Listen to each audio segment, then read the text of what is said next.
Okay. Good afternoon. It's Nana and Buddy. Still on a snowy, ice-laden afternoon in West Tennessee. This is day 11 of our driveway being iced over.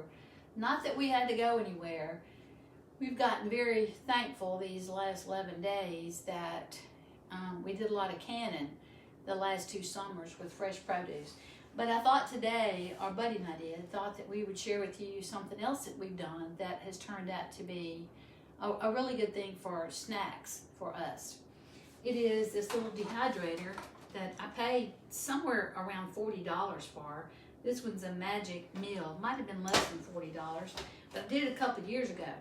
And this is actually my second one that I had because I dropped a jar on top of the other one, and you see this is plastic. And so obviously it broke it. Now, what we've been doing for our snacks and for some other things to add to sandwiches or stews or whatever is, whenever we have a garden of tomatoes, you know, you're going to get a whole lot of them in at one time sometime. So this is those little small tomatoes. Did this almost, well, about a year and a half ago, and just dehydrated them. And therefore, when I'm making any kind of soup or whatever, I'm just going to add a liquid to them, and they kind of come back to life. And I didn't have to go to the grocery store this last week or so, week and a half, to get tomatoes for something I was going to make. Another thing I do is, and I spoke about this in an earlier video, is when you see that little dollar bag of onions that are about to go bad, that's the best onions to turn around and slice them up, put them in your dehydrator, and this is what you come up with. Now, if I want these to be real small, I just put them in a blender or a food processor and cut them up even smaller. But I don't have to use that onion powder that I get from the store. I know this is onions. I cut them up, I put them in here. And the dehydrator has a lot of good qualities. One is, I just punch on. I can change the temperature if I want to. I can change the time if I want to. But historically, what's happened is, once I cut those onions up, it takes about 7 or 8 hours. So I'll tend to put it on right before we go to bed at night, and the next morning, wake up and they're ready. Now, I've got a jar that you see these are kind of long. Well, I could chop them up, I could crumble them up, I could put them in a food processor to make them into powder if I wanted to, but this is just straight onion. And then I just close the jar up, and of course I always put one or two or three sometimes of these says do not eat. Who would want to eat these? But they're deoxidizers, and I put 1 or 2 in there just to keep the moisture out of them. Now, this is blueberries, and I had to wash these. They came from the grocery store fresh. Well, they came from the farmer's market fresh. And I had to let these actually sit out overnight and dry, because when the first time I tried to dehydrate them, they were too messy, and they made a mess in the dehydrator, and they turned out to be really, really tiny and very difficult to get off of the trays. So, another thing, sometimes I just want lemon, and it might be for a drink that we're having to float and look pretty on the top in a punch bowl or something like that. But I do the same thing with sliced lemons. Now, this is jalapenos. Buddy likes jalapenos. Nana does not like jalapenos. So this works out to be just perfect. I get 1 little bunch of jalapenos. We've grown them a few times. And then I slice them up and dehydrate them. And so if I only want to take out some for maybe a burrito or taco or something that he likes, I can just take them out of this jar, and then I can reseal them with what I showed you the other day, that little device that takes the oxygen out. Okay, so there they are. Another lifesaver for me is bell peppers. You know, you can get bell peppers year-round, I think, at most places. But sometimes I just need a little bit, or I just want some for my gumbo or whatever. So I dehydrate bell peppers, cut them up, don't have to do anything to them except make them kind of small, that they'll fit in your dehydrator on one of these trays, and that I've got some ready to go. Okay, now one of our, let's see, here's another one. Cucumbers. I had somebody try to convince me to dehydrate your leftover cucumbers. Well, the thing about them is you also have to let them sit out because they're going to get real liquidy in the dehydrator. But this time, I just put a little salt on them, just a tiny bit of salt on them and dehydrated them. And they're just like chips. They're a really good snack. So we like that. Now, this probably has to be our favorite. We like Red Delicious apples. And they're not always, we find them at Aldi sometimes, but not always the other big stores. But we like Red Delicious. So, but you can't get them all the time.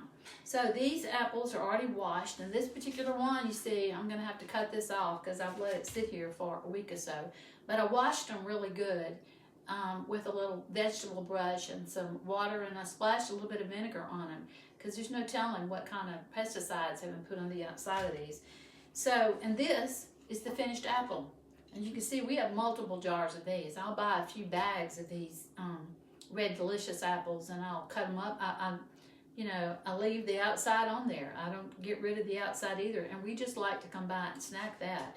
So it's a good healthy dessert. Now, these are strawberries that I let dry. And it's time to dehydrate them. They're going to be good. We have a granddaughter that loves sliced strawberries like this. So I'm going to do some of these for her. And all I have to do is, there's several trays, and I've got this plugged in.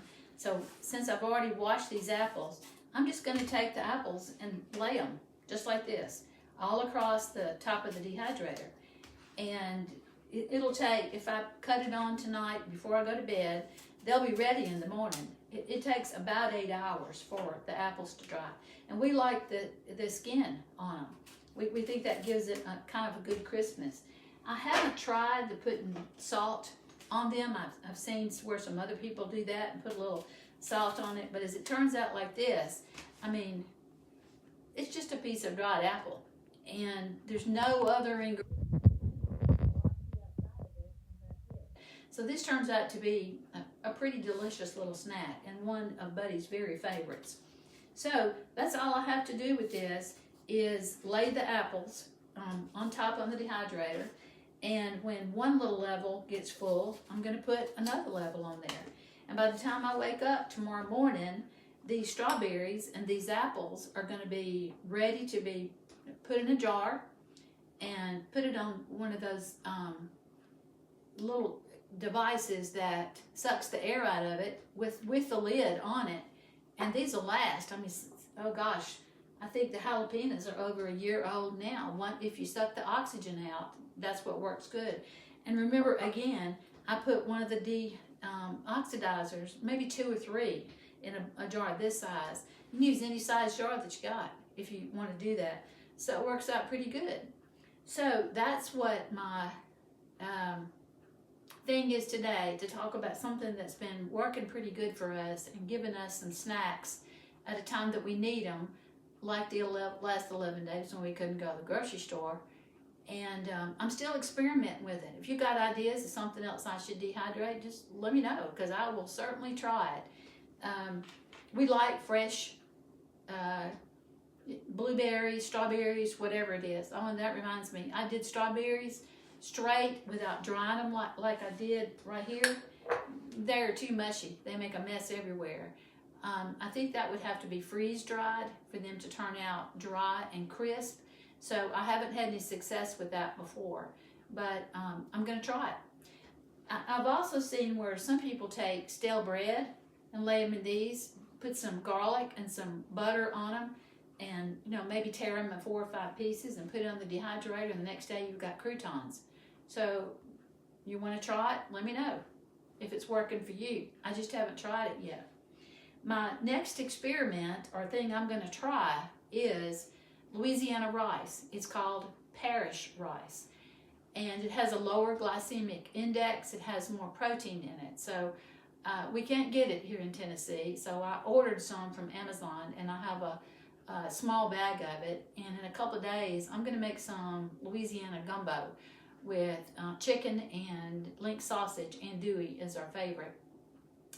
And I'll put the trifecta in there in the gumbo of the celery, the onion, the bell pepper, and I make a pretty good gumbo, so my family and friends say.